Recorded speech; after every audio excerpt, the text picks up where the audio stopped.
नमस्कार। पंचतंत्र की कहानियां मतलब सदियों पुरानी, लेकिन आज भी उतनी ही सच्ची। आज एक ऐसी ही कहानी की बात करेंगे, रंगे सियार की। एक कहानी जो धोखे और असलियत के बीच की लकीर को दिखाती है और एक बहुत ही गहरा सवाल भी उठाती है। और हमारी आज की कहानी का जो पूरा सार है ना, वो इस एक प्राचीन संस्कृत श्लोक में छिपा हुआ है।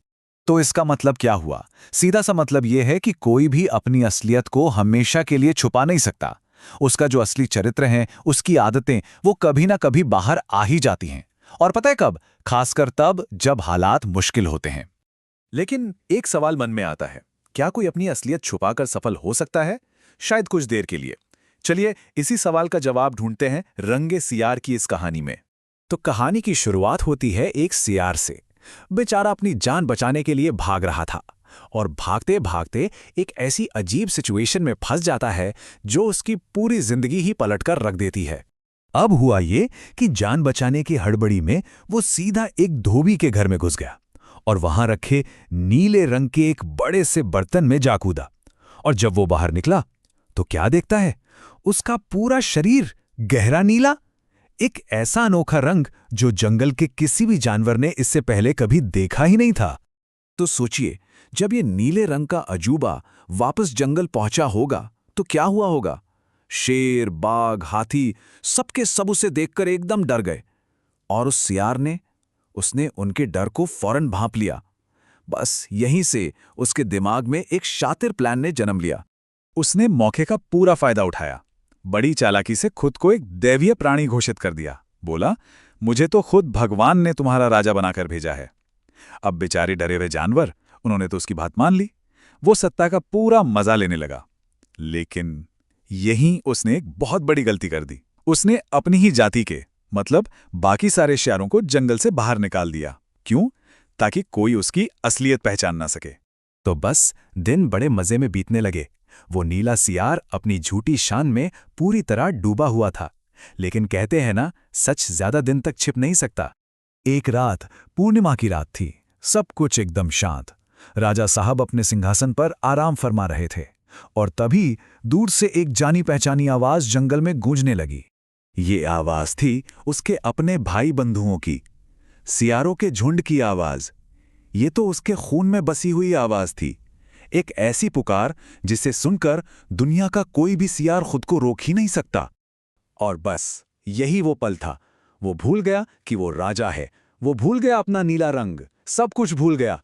उसकी जो जन्मजात आदत थी वो उस पर हावी हो गई और उसने भी जोर जोर से हूं हुआ करना शुरू कर दिया।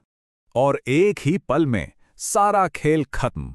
शेर, बाघ और बाकी जानवरों को यह समझने में एक सेकंड भी नहीं लगा कि उनके साथ धोखा हुआ है।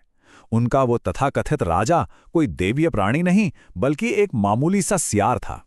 तो देखा, सियार अपनी ही आदत का, अपनी सहज वृत्ति का शिकार हो गया और उसका राजपाट खत्म। लेकिन अब रुकिए, पंचतंत्र की एक और कहानी देखते हैं जो हमें संकट के समय एक बिल्कुल अलग रास्ता दिखाती है। एक ऐसा रास्ता जहां धोखे की नहीं बल्कि बुद्धि की जीत होती है। ये कहानी है एक चतुर बंदर की, जिसका दोस्त था एक मगरमच्छ। अब देखिए धोखेबाजी। एक दिन मगरमच्छ उसे अपनी पीठ पर बिठाकर नदी के बीचों बीच ले जाता है और फिर बताता है कि वो उसे मारने वाला है। क्यों? क्योंकि उसकी पत्नी को बंदर का दिल खाना था। जरा सोचिए, मौत बिल्कुल सामने खड़ी थी। यहां पर दोनों के बीच का फर्क एकदम साफ दिखता है। एक तरफ सियार जो अपनी आदत के आगे हार गया और अपनी असलियत जाहिर कर बैठा। दूसरी तरफ ये बंदर जिसने अपनी बुद्धि का इस्तेमाल किया। वो घबराया नहीं, बल्कि मगरमच्छ से बोला, अरे दोस्त, ये बात पहले बतानी थी ना। हम बंदर तो अपना दिल पेड़ पर संभाल कर रखते हैं।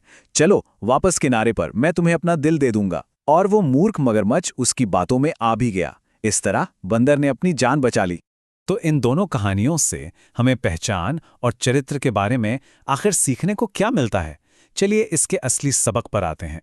देखिए, बात बहुत सीधी सी है। ये सारी कहानियां, चाहे वो धोखेबाज सियार की हो या उस बुद्धिमान बंदर की या फिर दूसरी कहानियों के स्वार्थी दोस्त और चापलूस लोमड़ी की, ये सब एक ही तरफ इशारा करती हैं। वो ये कि असलियत यानी ऑथेंटिसिटी और समझदारी, यही असली ताकत है। और आखिर में हम घूम फिरकर वहीं पहुंच जाते हैं जहां से हमने शुरू किया था, उसी श्लोक पर। आपका स्वभाव मतलब आपकी असलियत दिखावे के पर्दे इसे हमेशा के लिए ढक नहीं सकते। एक न एक दिन सच बाहर आ ही जाता है। तो एक आखिरी सवाल के साथ इस बात को खत्म करते हैं।